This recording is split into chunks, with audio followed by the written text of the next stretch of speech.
नमस्कार, स्वागत है आपका हमारे न्यूज चैनल 10 न्यूज नोएडा में। मैं हूं आपके साथ हिमांशु शर्मा। जी हां, आज हम मौजूद हैं बागेश्वर धाम के पीठाधीश्वर धीरेन्द्र शास्त्री के कथा स्थल पर, जो कि ग्रेटर नोएडा के metro station Jaitpur metro station के नजदीक हो रहा है। और यहाँ पर हम तमाम युवाओं से, तमाम छात्र भी हमारे साथ जुड़े हुए हैं, तमाम संगठन के लोग और युवा भी हमारे साथ जुड़े हुए हैं, जिनसे हम बातचीत करने की कोशिश करेंगे और हम ये जानने का प्रयास करेंगे कि किस तरीके के जो कथा का प्रवचन उन्हें 6 दिन का लगा, क्या लगता है उन्हें कि जो धीरेन्द्र शास्त्री है वो हिंदू प्रचार प्रसार में जो शंकराचार्य के जो कार्य थे, कहीं ना कहीं हिंदुओं के हित के लिए कार्य करना, क्या वो उस तरीके के कार्य वह उनसे आगे बढ़ चढ़कर कर रहे हैं। इस तरीके के तमाम प्रश्न हम आज के युवाओं से, आज के छात्रों से, तमाम संगठन के युवाओं से करने का प्रयास करेंगे। सर्वप्रथम आपका क्या नाम है? और मेरा नाम आशीष है। आपका नाम आशीष है। मेरा पहला प्रश्न, आप यहाँ से पहले दिन से जुड़े हुए हैं? हाँ जी। तो कैसी लग रही है कथा? अच्छी लग रही है। कुछ ऐसा खास बात जो पंडित धीरेन्द्र शास्त्री की आपको पसंद आई हो? हाँ, सब हिंदुओं को एक कर रहे हैं, सबसे बड़ी बात तो यही है। सबसे बड़ी बात यही है। और इसके अलावा आप छात्र हैं? हाँ जी। किस चीज की पढ़ाई कर रहे हैं? बीबीए की कर रहे हैं। आप बीबीए की पढ़ाई कर रहे हैं। और इसके साथ साथ मेरा प्रश्न ये है, आपने तमाम संगठनों के नाम सुने होंगे, आरएसएस है और भी तमाम संगठन है, हिंदू प्रचार प्रसार के लिए कार्यरत हैं। क्या आपको लगता है कि बागेश्वर धाम जो है वो कहीं ना कहीं उन सभी से आगे बढ़कर हिस्सा ले रहे हैं? आगे भी ले रहे हैं, सबको युद्ध को लेके चल रहे हो, साथ जोड़ भी रहे हैं। मोदी जी की तरह सबका साथ सबका विकास हो रहा है, सारे संगठनों को साथ लेके चल रहे हैं। सारे संगठनों को साथ लेकर चल रहा है। आपको वीएचपी के, बजरंग दल के, आरएसएस के, जीएसआरएस के सारे संगठन मिलेंगे। सबका साथ सबका विकास। कोई अगर हिंदुत्व को लेकर अच्छा काम कर रहा है तो वो उसका सपोर्ट कर रहे हैं। इसके अलावा आपने ये 6 दिन कथा, 5वां दिन है आज, हालांकि 6वां दिन कल, अब 1 दिन शेष रह गया है। इन 5 दिनों में आपने क्या संदेश, क्या ज्ञान ऐसा था जो आपको पसंद आया हो? कौन सी बातें? हमें भागवत कथा से तो पहले ये सीख मिलती है। भागवत कथा में उन्होंने पहले भागवत का बेसिक बताया, भागवत का मतलब क्या होता है। भागवत हमारी जो लाइफ है, जिंदगी है, उसमें भा का अर्थ होता है भक्ति, ग का अर्थ होता है ज्ञान, व का होता है वैराग्य, ता का और अर्थ होता है त्याग। तो भागवत मानव जीवन में इन चारों चीजों का उजागर करता है। भागवत महापुराण में 18,000 श्लोक हैं और उसके अलग अलग भाग है। इसमें श्री कृष्ण की रोचक कथाएं हैं जो हमारे जीवन को प्रेरित करती हैं और एक मानव को किस तरीके से जीवन यापन करना चाहिए वो बताती हैं। तो तमाम जो आपने बातें बताई, तमाम भागवत का जो अर्थ है, श्रीमद् भागवत भगवान की आरती के साथ इस कथा की शुरुआत की जाती है। तो आपको क्या लगता है कि उन सारे श्लोकों को साथ लेते हुए, भगवान की सारी कथाओं को साथ लेते हुए, क्या इस तरीके की जो कथा है वो यहाँ पर सुनाई जा रही है? कथाएं पूरी वही सुनाई जा रही है जो भागवत कथा महापुराण में लिखा हुआ है, वही कथाएं सुनाई जा रही है और हिंदुओं का साथ किया जा रहा है।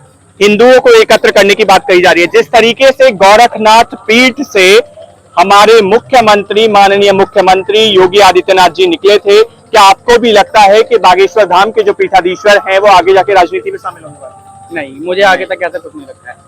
आगे ऐसा नहीं लगता है? नहीं। आप कुछ?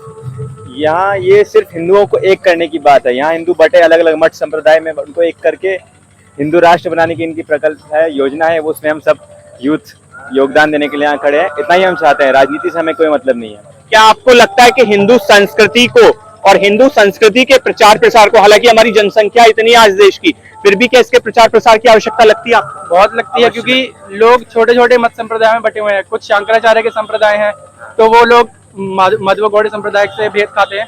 तो संप्रदाय भले ही अलग क्यों ना हो, संस्कृति तो सनातन ही है ना भारत देश की। लोग अलग अलग समय पे आते हैं संस्कृति को उजागर करने के लिए, तो सबको साथ लेके चलना चाहिए और एक हिंदू राष्ट्र बनाना चाहिए। जी, आपका क्या नाम है? सर, मनोज कुमार नाम है मेरा। आपको कैसा लग रहा है कथा को सुनने के पश्चात? आप यहाँ, आपके हाथ में एक पत्रिका भी है, क्या आप इसके विषय में बताना चाहेंगे? सर, हम हैं जय श्री राम सेना संगठन से। जैसा कि मेरे भाई ने कहा कि सारे संगठन यहाँ पे एकत्रित होकर काम कर रहे हैं, सेम हम भी कर रहे हैं। और ये हमारी एक मैगजीन है, रामदूत मैगजीन। ये हम हर 3 महीने में निकालते हैं और इसका मात्र रेट है 99 रुपए। रामदूत मैगजीन। आपने अपने संगठन का नाम क्या बताया? जय श्री राम सेना संगठन। जय श्री राम सेना संगठन। और मैं आपसे पूछा जाता हूं कि आपको क्या लगता है कि हिंदू संस्कृति के प्रचार प्रसार में अनेकों संगठन हम देखने को मिलते हैं, आर्ट ऑफ लिविंग है, शंकराचार्य जी हैं, इसके अलावा हम देखते हैं कि आरएसएस है और गायत्री संगठन भी आप देखते हैं, राधा स्वामी सत्संग है, अनेकों नाम हमारे सामने है। क्या आपको लगता है कि बागेश्वर धाम जो है उनका प्रचार प्रसार इन सबसे आगे निकल रहा है? नहीं सर, ये किसी से आगे नहीं निकल रहे हैं, सबको जोड़ने का काम कर रहे हैं। अगर आप देखोगे तो ये श्रीमद् भागवत गीता यहाँ पे चल रही है। श्रीमद् भागवत गीता में एक चीज ये लिखी हुई है कि अगर कोई एक बंदा अपने धर्म के लिए काम कर रहा है तो और कुछ नहीं कर सकता तो उसके साथ खड़े जरूर हो जाओ। तो मुझे पूरी भागवत में अभी तक सिर्फ ले दे के एक ही बात ये समझ आई है कि अगर आप खुद कुछ नहीं कर सकते तो कोई कर रहा तो उसे रोको मत। जैसे यहाँ के हिंदुओं की, मतलब हिंदुस्तान में हिंदुओं की ये आदत है कि ये तो जी ऐसी टाइम पास वाले काम है, हम इस कामों के लिए थोड़ी बने हैं। तो हम नहीं बने तो कौन बना है? इससे मेरे मन में एक जिज्ञासा और उत्पन्न होती है। यहाँ देखो, हम ये सभी जानते हैं कि किस तरीके से हमारे यहाँ पर हर तरीके के मध्यम वर्ग के भी लोग हैं, हाई क्लास भी हैं, निर्धन वर्ग भी है।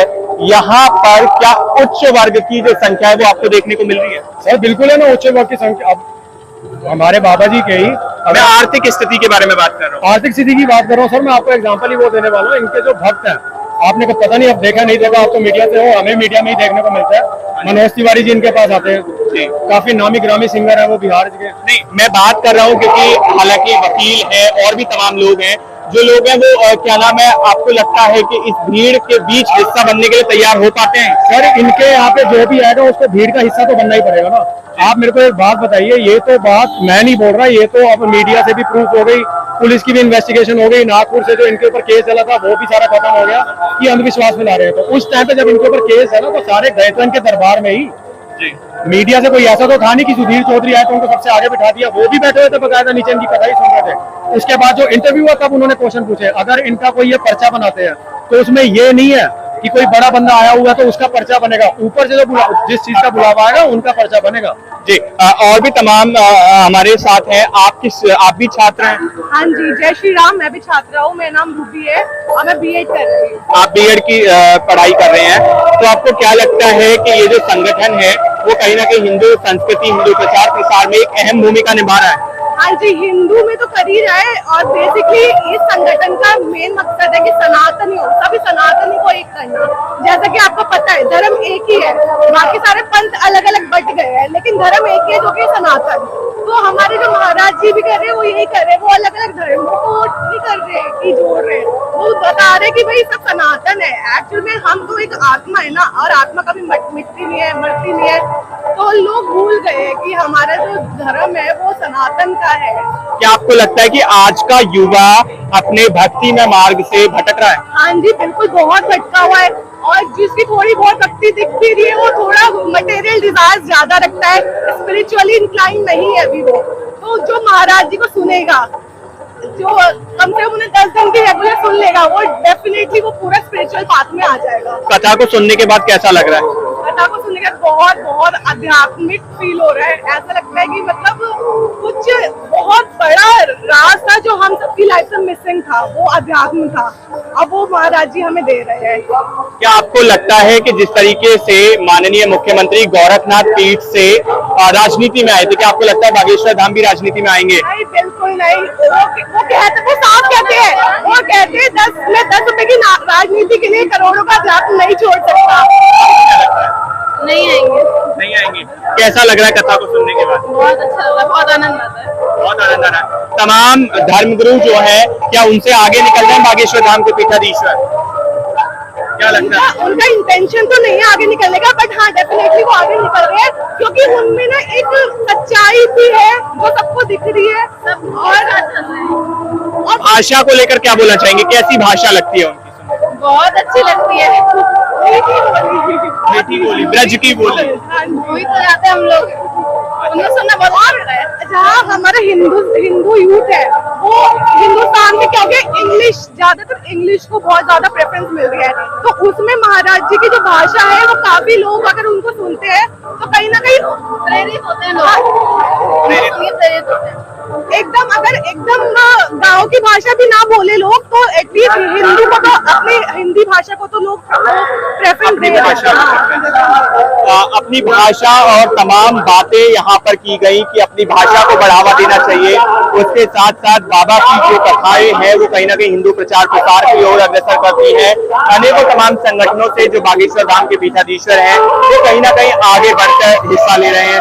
और भी तमाम बातें हमने यहाँ सुनने को देखने को मिली कि किस तरीके से जो लोग हैं वो इनके प्रति, छात्र भी यहाँ पर जो पढ़ने वाले बच्चे भी हैं वो भी बाबा के प्रति अपनी जो समर्थन है उसे जाहिर कर रहे हैं। तमाम तरीके की जो दलीलें वो दे रहे हैं कि किस तरीके से उनका भी मन अध्यात्म की तरफ लगने लगा है। आज का युवा भटक रहा है, लेकिन उसे रास्ते पर लाने के लिए प्रचार प्रसार की आवश्यकता है। मैं हिमांशु शर्मा, 10 न्यूज़ नोएडा।